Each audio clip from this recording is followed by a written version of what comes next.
Bab 333. Faksi penasihat kiri yang awalnya berbahagia atas kemenangan besar, kini menunjukkan raut wajah yang suram. Mereka sama sekali tidak merasa senang.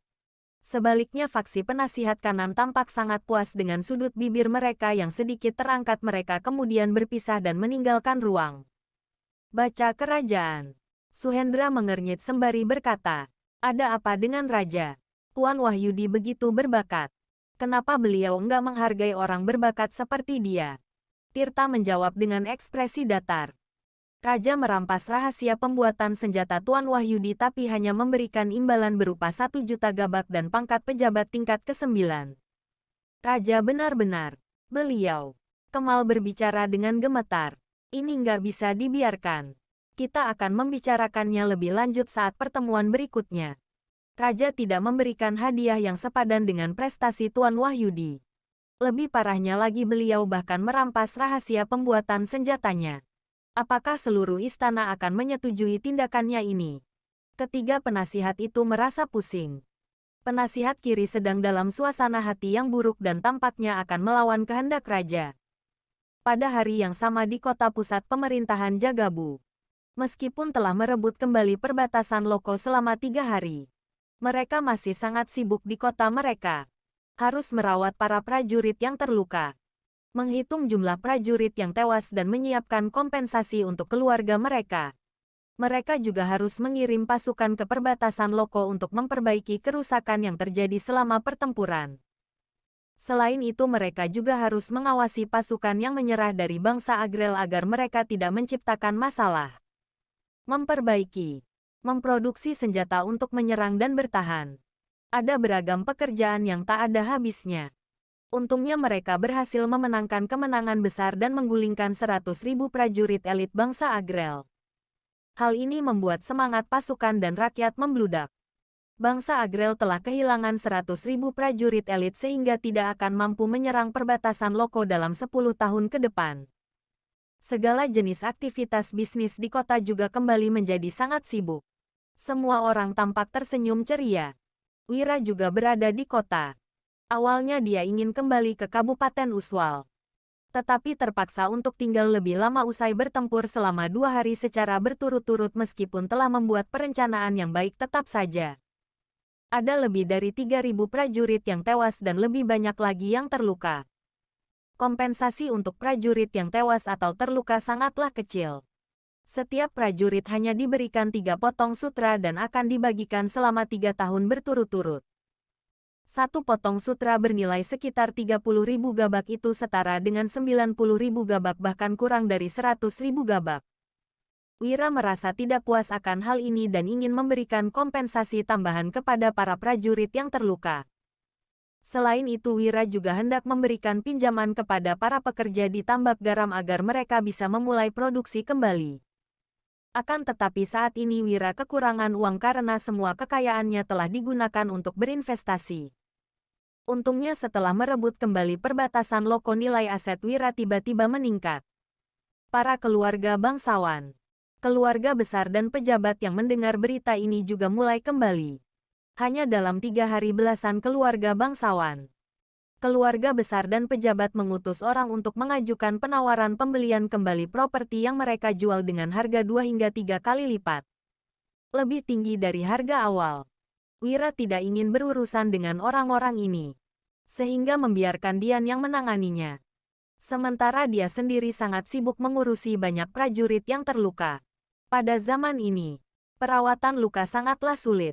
Untuk mengatasi masalah ini, Wira mulai membuat alkohol untuk keperluan disinfektan. Pertama-tama Wira pergi ke pusat pembuatan senjata untuk mengumpulkan tukang dan membuat beberapa set perangkat distilas. Kemudian Wira membeli sejumlah besar anggur dari kilang anggur milik kerajaan dengan bantuan Farhan.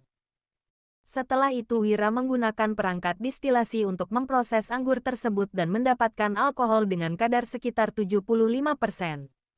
Alkohol ini digunakan untuk membersihkan luka para prajurit yang terluka.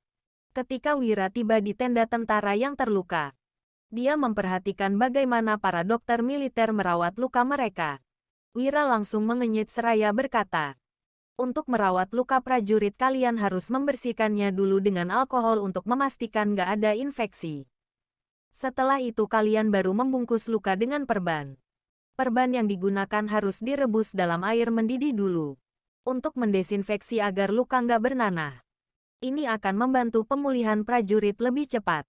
Pada masa ini, konsep disinfeksi belum umum. Perban yang digunakan untuk membungkus luka juga tidak higienis. Alkohol, disinfeksi, infeksi. Dokter militer kebingungan dan tidak tahu apa yang dimaksud Wira. Namun tidak ada yang berani mempertanyakan Wira. Saat ini para prajurit sangat menghormati penasihat militer itu. Apapun yang Wira katakan pasti akan dipatuhi oleh mereka. Seorang dokter muda pun bertanya, "Tuan Wahyudi, apa maksud dari disinfeksi?"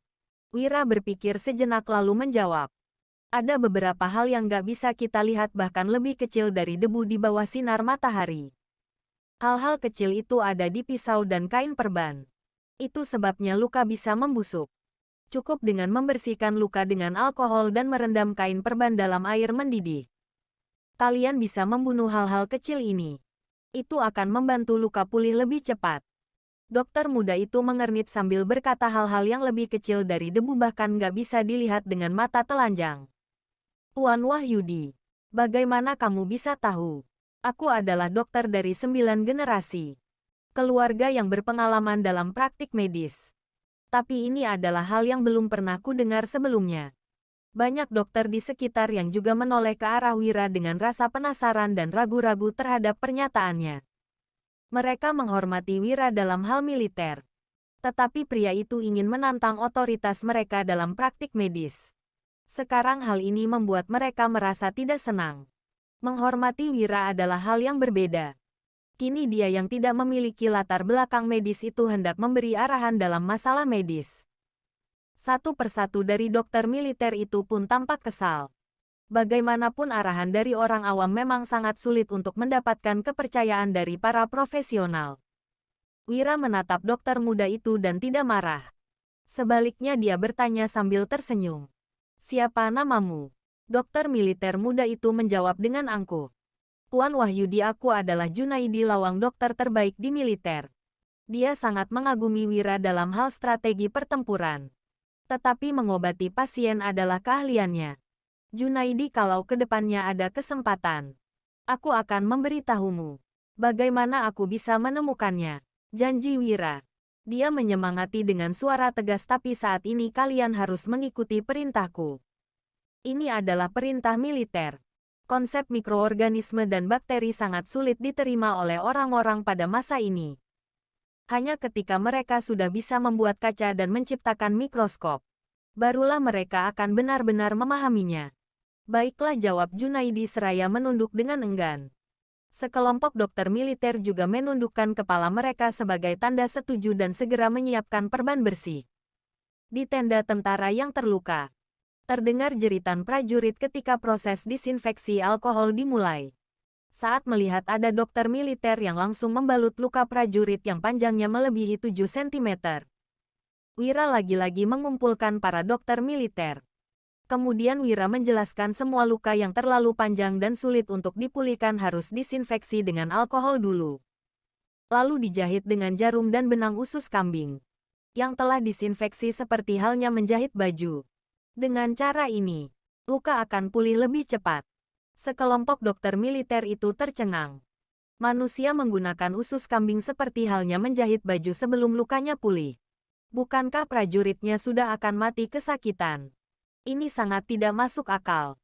Junaidi berkata, "Tuan Wahyudi, aku belum pernah mendengar tentang metode pengobatan seperti ini sebelumnya." Dia mengernyit seraya melanjutkan. "Hanya sedikit prajurit yang bisa menahan rasa sakit ketika daging mereka dijahit dengan jarum. Kalau begitu, kalian pikirkan cara yang bisa membuat mereka pingsan atau memukul mereka sampai pingsan juga bisa," ucap Wira. Dia menimpali dengan serius. "Pokoknya kalian perlu mendesinfeksi luka mereka lalu menjahitnya. Dengan begitu luka mereka akan lebih cepat pulih. Kalau hanya dibalut dengan perban, kebanyakan dari mereka nggak akan bisa selamat karena terluka parah seperti itu." Sekelompok dokter militer itu menunduk. Sementara Junaidi juga tidak berbicara lagi. Jangankan karena luka parah. Banyak prajurit telah meninggal karena luka kecil. Seorang prajurit menggertakkan giginya seraya berseru. Aku percaya dengan Tuan Wahyudi. Dia pasti nggak akan mencelakai kami.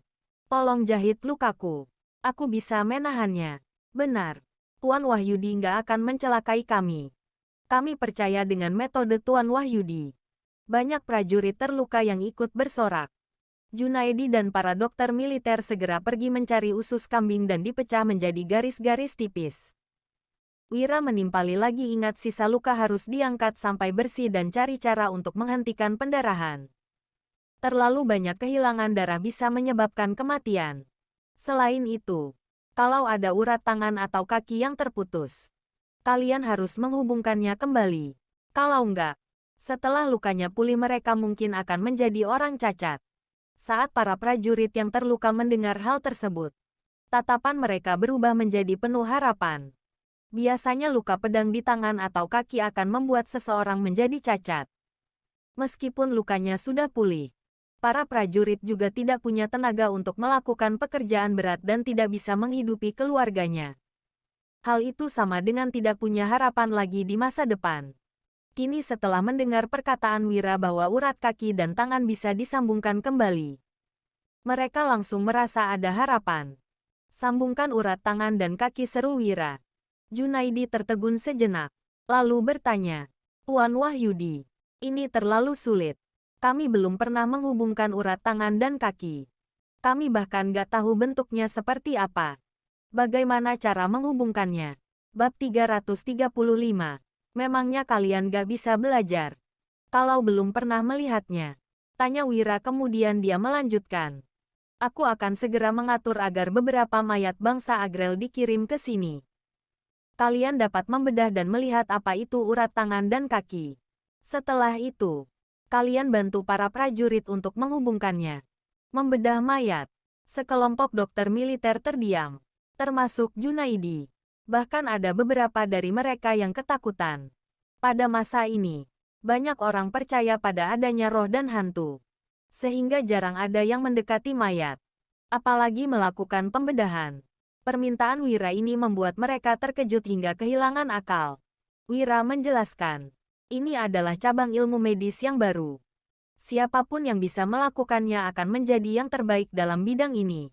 Kalaupun kalian gak bisa menjadi terkenal, itu pasti akan dicatat dalam sejarah. Wira berbicara dengan nada penuh godaan. Siapapun yang bisa menghubungkan urat tangan dan kaki para prajurit, aku akan meminta Panglima Yuda untuk memberikan penghargaan. Hingga saat itu, kalian mungkin bisa pergi ke rumah sakit kerajaan. Mata sekelompok dokter militer sontak berbinar-binar. Tetapi tidak ada satupun di antara mereka yang pernah melakukan hal ini sebelumnya. Junaidi menggertakkan giginya seraya berkata, Tuan Wahyudi, aku bersedia mencobanya. Wira merespons. Oke, mata dia berbinar-binar seraya berkata, nanti aku akan menyuruh orang untuk mengirimkan peralatannya untukmu. Wira menggambar beberapa peralatan bedah kecil yang diingatnya, lalu mengirimkannya ke pusat pembuatan senjata.